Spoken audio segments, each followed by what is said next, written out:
Hello everybody and welcome to Mid-Ohio Sports Car Course. Today we have round 7 and 8 of the Whelen Mazda MX-5 Cup presented by Michelin. I'm John Hindorf and with me in the Global Broadcast Centre is Shea Adam. Now before we get to today's race, let's take a look back at rounds 5 and 6 from WeatherTech Raceway Laguna Seca. The Mazda MX-5s have always given us entertainment, and particularly here at WeatherTech Raceway Laguna Seca. As they go to the green flag, 45 minutes on the clock. This is no team orders, this is no team loyalty, this is every driver for themselves. And it's too wide and 5 or 6 rows deep. Here comes Nicholson, he's halfway alongside, can't make it. 0.079 of a second, what a finish. Side by side, the long run from the final corner to the green flag, which is in the air with Racing. Looks like he might have a look down the inside, but never going to get that stop. Aaron Johnson wins for JTR. Oh, what a venue, what a set of races.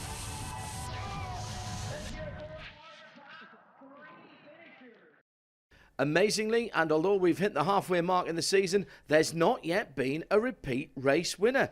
And there's only 250 points separating the top 5 drivers. Aaron Johnson leads the way in the championship battle. He had a win at Laguna Seca and he's looking to build from that momentum here at Mid-Ohio. Connor Zilisch is back on the grid this weekend. He's had LMP2 class wins in the WeatherTech Sports Car Championship, but no wins so far in the MX-5 Cup this season. Nathan Nicholson has an 80-point advantage over Western Workman in the rookie standings. And after his best finish of the season at Laguna Seca, Woody Hyman, an Ohio native, is looking for a good performance in front of his home fans. 45 minutes on the clock, let's get to the start of round number 7. It's a pretty short track around here, and there's a couple of good overtaking spots for Mazdas. Well, everywhere, really, for Mazdas. But up to the keyhole, down to turn 4 with China Beach ahead of you. And then if you're brave, you can whip out to the right-hand side, coming through the carousel, and then dive to the curb and try and almost block past your opponent. Coming down to the green flag. Gresham Wagner leading them to the green flag with Nate Cicero alongside, and BSI's Connor Zilisch in behind from McCumbee McAleer Racing's John Jodoin. There's Jared Thomas, Julian DaCosta, the best of the rookies, ahead of Ethan Jacobs, Jeremy Fletcher and Weston in 10th position, and they all went through in that order. Wagner and Cicero, the two McCumbee McAleer Racing teammates in the 5 and 83, trying to get ahead of the game. Right in the mix, Ethan Jacobson in the middle there, the 71 car. 45 minutes on the clock as we went to green flag, and already the two MMR cars that were on the front of the grid trying to break the tow. Christian Hodenland going for a ride at the end of the first lap, getting a little bit sideways and then being collected by some other cars. Now the start is under review as lap number 1 led by Gresham Wagner. This is important. There's 10 points for leading the most laps, and Wagner well aware of that. He was the champion a couple of years back, so he is trying to collect as many of those bonus points, the freebies if he can, as he can to try and make up positions in the championship. He went from 1st to 4th on the last race weekend, got the 10 points so far for the pole position. There's another 10 points for leading the most laps and 10 further points for the fastest lap of the race. I'll keep you updated on all that as the race goes on, but Connor Zilisch with a great start jumps up to 2nd as we get a look at Aaron Johnson, who was another one of those who lost the 2 fastest laps. Where has Aaron got to? Well, P13. And fun fact, Aaron Johnson won the race at WeatherTech Raceway Laguna Seca. He now has led more laps than anyone else in the season at 52. And he's got quite a bit of work left to do today to try and lead any more laps, as there was a wild moment going all 4 wheels off outside of turn number 1. The 2 cars involved, Christian Hodenland, and it's saying car 30, that would be Joey Rainey, so another one of our newbies to the championship. This is a reasonable appropriation of what we often see, of a 4-car group as it is getting away. Wagner, Zilisch, Thomas and Cicero, fighting among themselves, will drag them back to the Tyler Gonzalez group in second, as through goes Jared Thomas in the red and white car.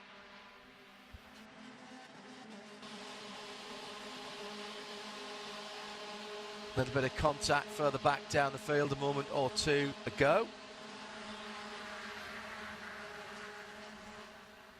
It was a big hit from Weston Workman on the back of Jeremy Fletcher, and that's what actually precipitated a three-way battle between three different rookies, because Nathan Nicholson managing to get around Weston Workman, and then Weston trying to get around Ethan Jacobs. Really good battling and clean moves we're seeing from three of the young drivers that I know Mazda has their eye on for the future.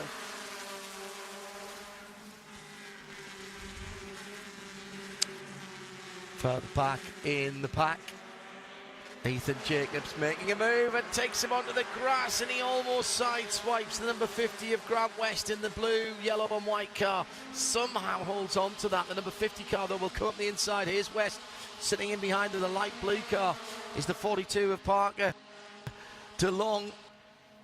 My goodness me, that was very, very tight indeed, as Workman was right at the outside for a moment.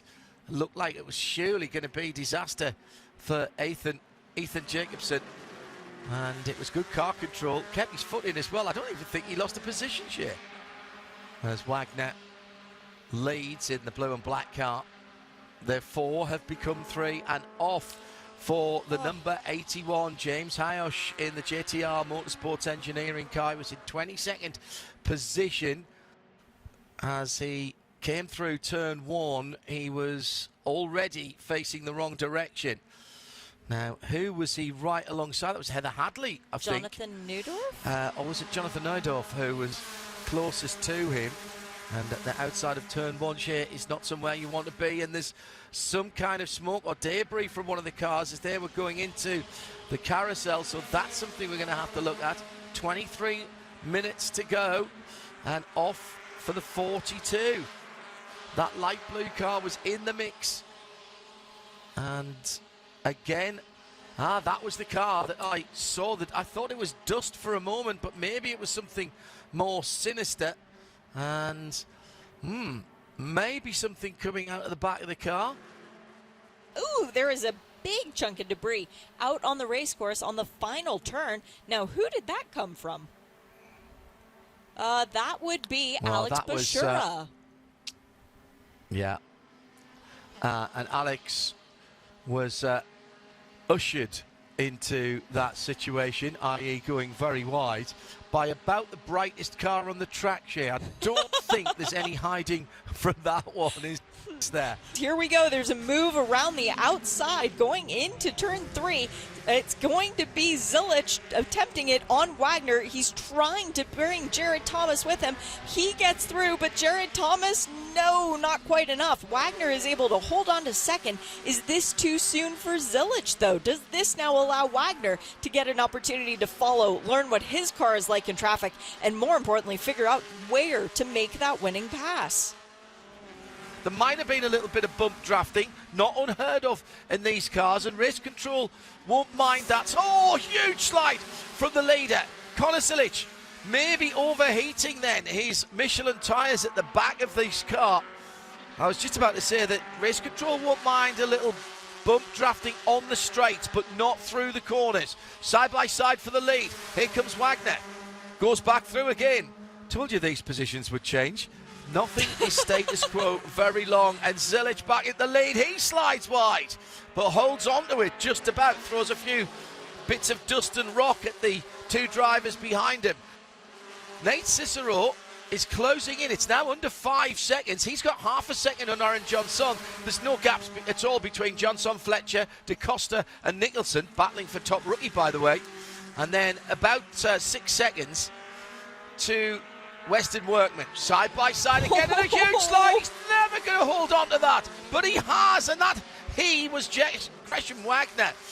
The Michelin tyres crying in protest as he got offline going into the carousel and drifted maybe half to a full MX-5 width too far, and at that point he had to come out of the throttle and just try and hold on to it. He's lost a place, but no ground. White flag did come out as we were describing that slide.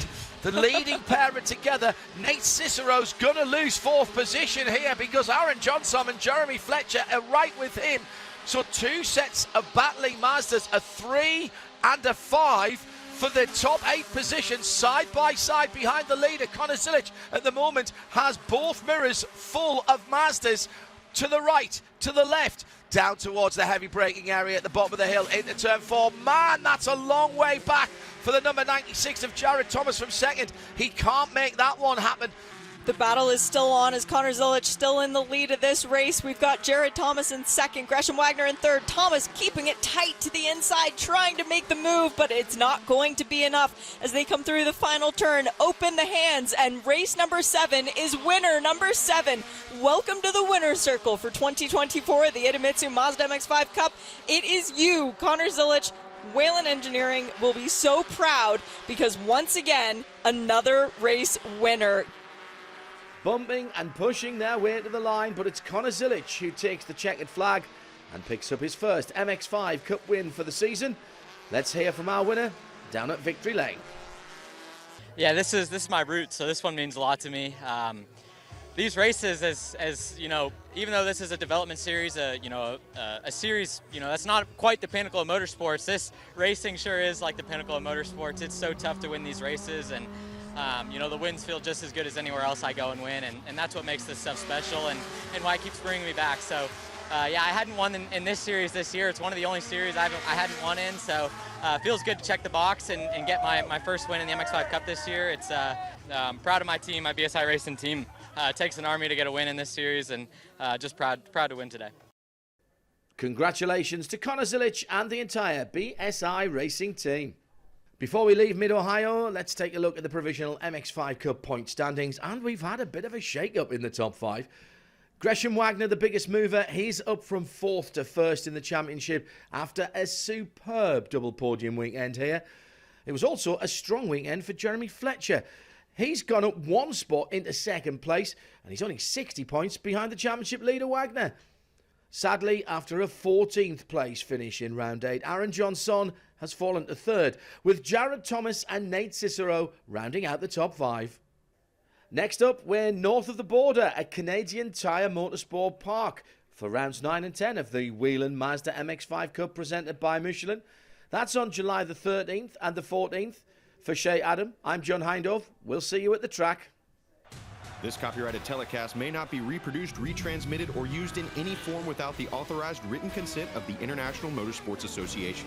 We would like to thank all of our loyal fans for your continued support, and we hope you enjoyed today's broadcast.